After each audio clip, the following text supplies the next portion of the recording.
அமெரிக்க அதிபர் டிரம்பின் எச்சரிக்கையை தொடர்ந்து ரஷ்யாவிடம் இருந்து கச்சா எண்ணெய் வாங்குவதாக வெளியாகும் தகவல்களை ரிலையன்ஸ் இண்டஸ்ட்ரீஸ் நிறுவனம் மறுத்து அறிக்கை வெளியிட்டுள்ளது.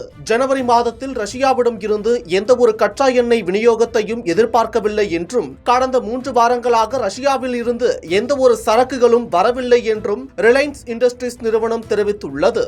இந்தியாவின் முன்னணி தனியார் எண்ணெய் சுத்திகரிப்பு நிறுவனமான ரிலையன்ஸ் சமூக ஊடக தளமான எக்ஸில் அறிக்கை வெளியிட்டுள்ளது. ரஷ்ய எண்ணெயுடன் 3 கப்பல்கள் ஜாம்நகர் சுத்திகரிப்பு நிலையத்தை நோக்கி வருவதாக ப்ளூம்பர்க் இதழ் வெளியிட்ட செய்தியை அது மறுத்துள்ளது.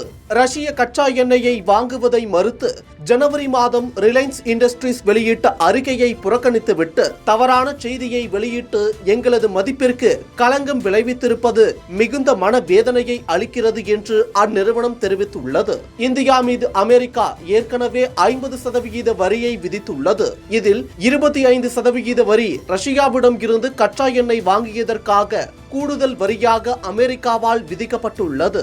அதனைத் தொடர்ந்து அதிபர் டிரம்ப் ரஷ்யாவுடனான எண்ணெய் வர்த்தகத்தை நிறுத்தவில்லை என்றால் மேலும் வரியை அதிகரிப்பதாக இந்தியாவை அச்சுறுத்தி வருகிறார். அதன் நீட்சியாக இந்தியா ரஷ்யாவிடம் இருந்து கச்சா எண்ணெய் வாங்குவதை குறைப்பதாக பிரதமர் மோடி தன்னிடம் கூறியதாக அதிபர் டிரம்ப் கூறிய கருத்துக்கு இந்திய வெளியுறவுத்துறை அமைச்சகம் அதனை மறுத்து அறிக்கை வெளியிட்டது. தொடர்ந்து பலமுறை இந்தியாவை அச்சுறுத்தி வந்த அதிபர் டிரம்ப் வெனிசுலா மீதான தாக்குதலுக்கு பின் மீண்டும் அதனை வலியுறுத்தியது இந்தியர்களுக்கு மத்தியில் பேசும் பொருளானது.